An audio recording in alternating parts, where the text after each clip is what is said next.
but we know exactly how they get their things here, how they get the drugs here, fentanyl, cocaine. At an hour when most of Michigan was deep asleep, FBI and DHS investigators unlocked a door inside Detroit Metropolitan Airport and walked straight into a secret operation that defied belief. At the center of it all, a leader whose loyalty belonged far from Michigan. But that was just the beginning. The most disturbing discovery was still ahead. We will treat you like we have treated Al-Qaeda. We will find you, we will map your networks, we will hunt you down, and we will kill you. November 20th, 2025, 4:35 a.m. This was the moment that would forever change Michigan.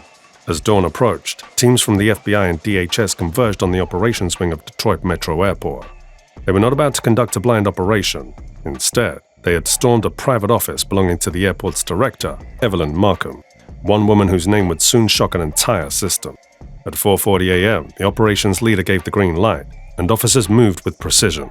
In less than 45 seconds, the door of the office swung open. What the agents found inside surpassed their suspicions.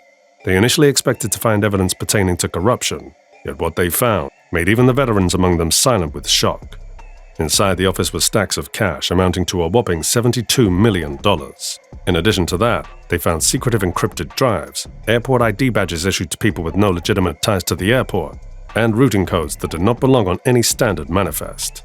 All the evidence pointed away from mere corruption. What had been uncovered was a carefully built criminal network. Now the question was, what was this network all about? As the agents went over the seized evidence, they eventually came to the dreaded conclusion. The airport director was more than just a corrupt official.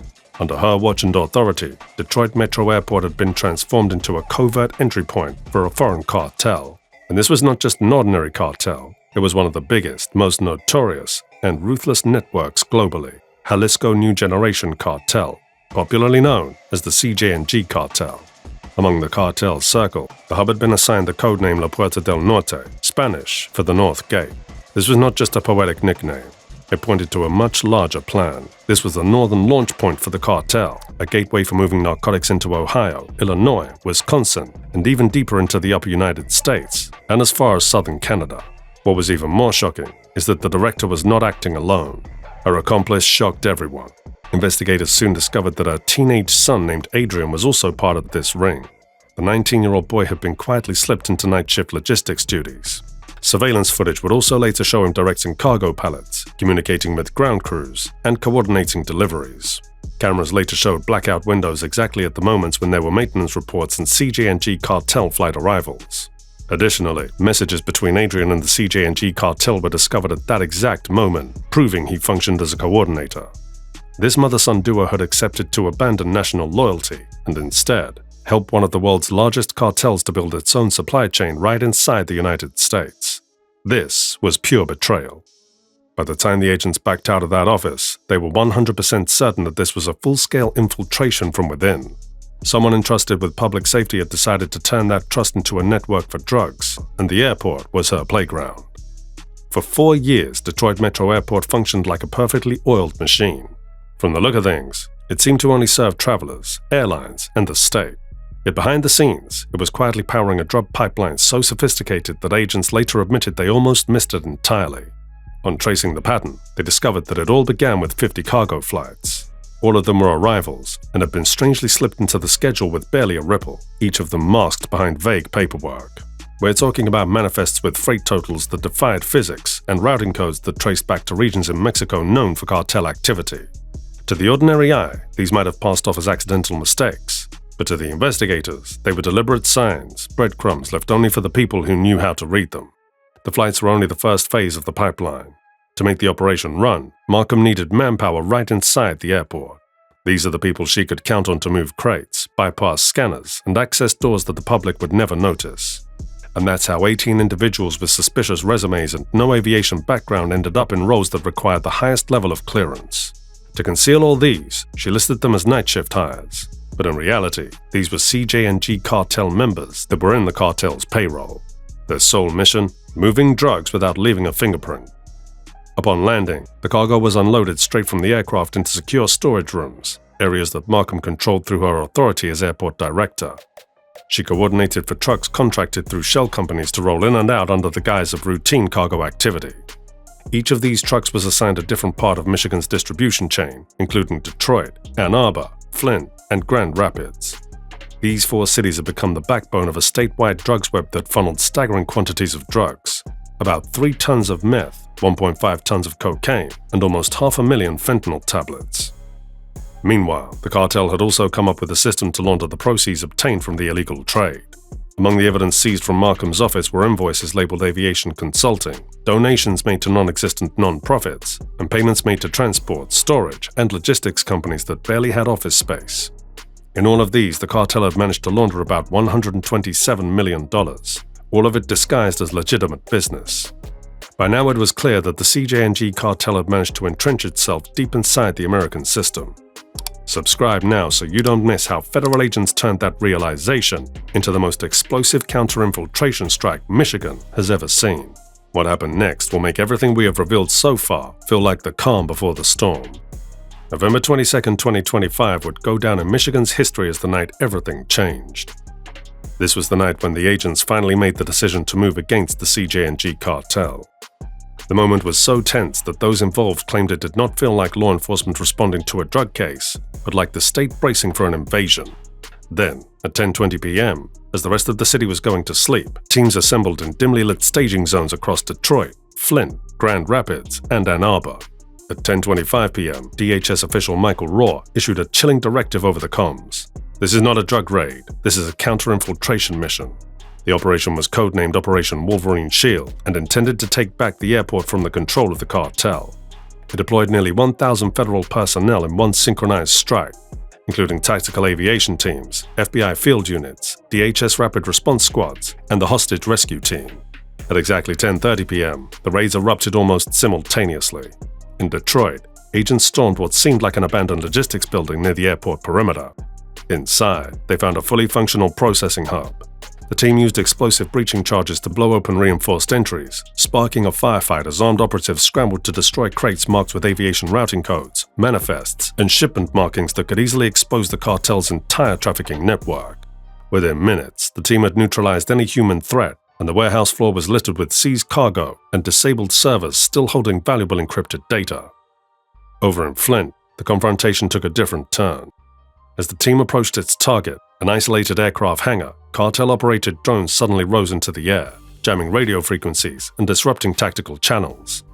It was as though the cartel had been tipped off to an imminent raid, or was just ever ready for such an eventuality. However, this was not enough to stop the raid. Armored vehicles pushed forward, battering through steel-fortified doors, while agents advanced under the cover of ballistic shields. Once inside, they discovered modified aircraft components and night cycle trafficking kits. Needless to say, these were specialized tools that the cartel used to load, conceal, and reroute shipments during late-night cargo cycles. They helped in making illicit flights look like routine airport operations. In Grand Rapids, a nightway pursuit unfolded as a convoy attempted to flee with smuggled cargo. However, it was too late, as federal boxes quickly boxed them in while helicopters used thermal imaging to track a truck that had managed to evade the raid team. A number of operatives managed to escape on foot, but within a few minutes, they had been arrested. Then, in Ann Arbor, agents targeted a quiet office suite tucked inside a commercial tech park. From the outside, the property looked like a startup workspace and raised zero suspicion. But inside, the team uncovered what the cartel had been using as a digital command node. This is where servers with encrypted traffic logs, flight modifications, and internal airport access data were housed. 2 operatives also attempted to wipe entire databases, triggering an auto-lock system for the racks. Forensic specialists had to be called in fast to freeze the shutdown sequence and preserve terabytes of intel that would help map out the cartel's movements across the state. As the 3 other towns experienced physical battles, Ann Arbor experienced a race to capture the cartel's cyber footprint before it vanished into digital smoke. By the time the operation came to an end at 11:35 p.m., 32 locations had been raided, resulting in the arrests of 67 cartel members, 9 corrupt officials, 4.3 tons of drugs, and $138 million in assets. And in the days that followed, digital forensic teams uncovered a maze of corruption stretching far beyond Michigan. They found evidence that CJ&G had profiled, groomed, bribed, or threatened dozens of airport employees into cooperation. Documents also revealed plans to replicate this secret pipeline through airports in Ohio, Wisconsin, and Pennsylvania. The discovery sent shockwaves through Washington, as DHS ordered the most extensive aviation security review since 9/11. On its side, TSA scrambled to reevaluate how cargo was screened nationwide. When the dust settled after Operation Wolverine Shield, the real battle shifted from the streets to the FBI's Digital Analysis Division.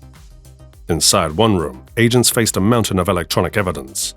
More than 100 seized devices, each holding fragments of a criminal network that had operated in plain sight for years.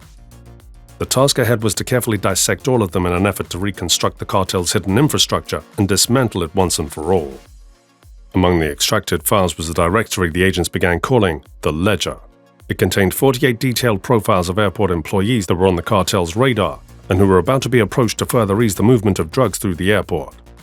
From loading supervisors to night shift security and baggage handlers, each employee was carefully selected based on their access, vulnerabilities, and how easily their salaries made them pursuable.